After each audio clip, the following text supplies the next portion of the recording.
Standing at a checkout register while a card reader flashes red over a $4 jug of milk is a specific kind of humiliation. But hearing my own husband laugh on the phone while his adult daughter told me to ask for permission before spending another cent made my blood run completely cold. I stood frozen in that busy grocery line while the cashier gave me a sympathetic, pained look. Instead of making a scene, I reached into my bag for the emergency cash my dad insisted I carry, paid the cashier quietly, and walked out into the biting morning air knowing my 7-year marriage had just crossed a dangerous line. Sitting in my car with the engine idling, I realized this whole nightmare was never actually about a $4 purchase.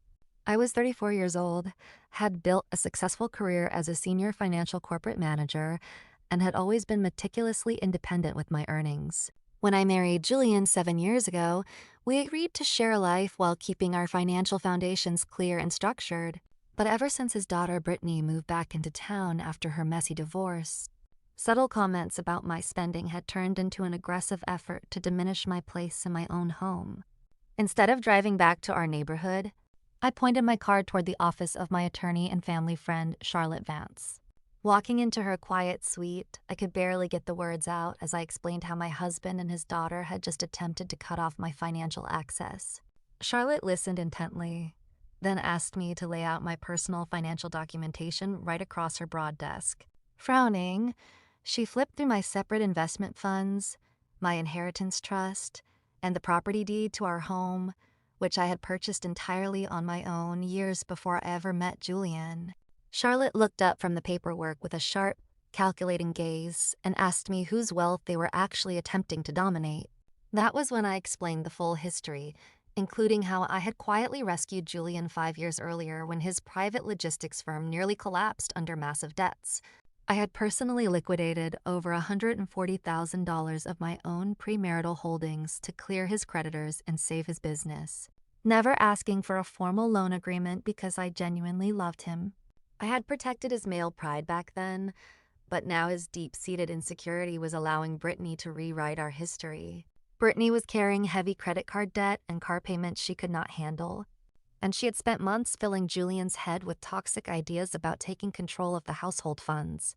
She convinced him that a real head of the house should hold the purse strings, completely hiding her plan to access our joint reserves for her own mounting expenses.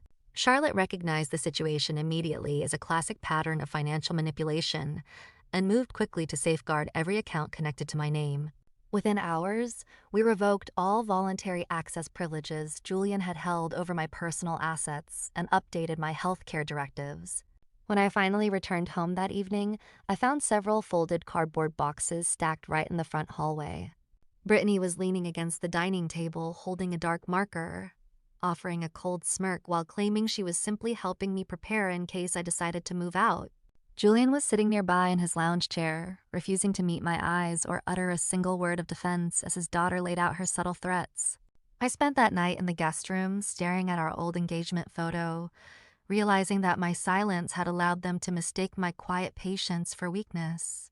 The next afternoon, my phone went off repeatedly as Julian and Brittany discovered that their online attempts to access my primary funds had been blocked.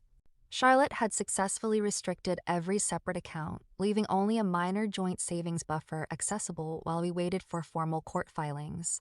Desperate to maintain control, Brittany tried to transfer $35,000 out of that joint reserve late that evening, but Charlotte's emergency petition halted the transaction just in time. Every single text message and voicemail they left made it overwhelmingly clear that they cared far more about controlling my money than preserving our relationship. The true breaking point arrived 2 days later during a weekend neighborhood gathering hosted by our close friend, Samuel. Brittany arrived alongside Julian, immediately floating false stories to our mutual friends about how I was financially abandoning her father after his recent career struggles. She gathered a small group near the patio tables, loudly announcing that I had stripped Julian of his dignity and frozen his accounts without any cause. Samuel looked completely baffled by her performance, stepped right into the middle of the yard, and asked her what money she was actually talking about. Before Brittany could respond, Samuel bluntly corrected the entire group by revealing how I had single-handedly saved Julian's company years ago when he was facing complete financial ruin. He recounted how I had refinanced my own real estate and emptied my private savings to pay off his commercial suppliers while Julian kept the entire ordeal secret out of pride. Brittany turned to her father, expecting him to call Samuel a liar, but Julian stood completely frozen, staring at the grass in absolute shame. The entire yard fell completely silent as everyone realized that the woman they were trying to villainize was the only reason Julian still had a reputation. Just as Brittany tried to stammer out another excuse, Charlotte arrived at the gathering carrying a sealed legal folder containing fresh court documents. She calmly informed Julian that an emergency magistrate had signed formal orders protecting my premarital property and restricting any further interference with my assets. Julian took a hesitant step back from his daughter, finally seeing how her greed and his own wounded ego had destroyed the life we built together. He tried to offer a quiet apology as I took the folder, but his words felt hollow after days of coordinated betrayal and cold, calculated hostility. When our preliminary hearing took place at the county courthouse the following week, Judge Vance reviewed the financial records, the text logs, and the blocked transfer attempts. Under direct questioning from the bench, Julian was forced to admit under oath that I had funded his business recovery without ever restricting his personal independence. Judge Vance issued strict protective orders over my individual estate, heavily reprimanding the attempt to cut off my basic living funds over a routine grocery run. Brittany was ordered to remain entirely uninvolved in our proceedings, sitting in the gallery looking defeated as her narrative completely disintegrated. 3 months later, our divorce was quietly finalized without any lengthy public battles or unnecessary drama over property. I sold the large suburban house, bought a sleek townhouse closer to my office, and reclaimed total peace over my daily routine and financial future. I began volunteering at a regional women's shelter, sharing my professional experience to help young professionals identify signs of financial control before it damages their lives.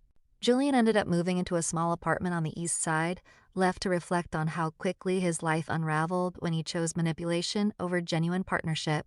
Looking back at that icy morning at the store, I realized that a declined card did not break my marriage, but rather exposed the rot that had been growing underneath. Sometimes a minor moment of disrespect is the exact wake-up call you need to stop compromising your boundaries for people who do not value you. Taking control of your own life requires courage, but stepping away from disrespect is the greatest investment you can ever make in your own self-respect.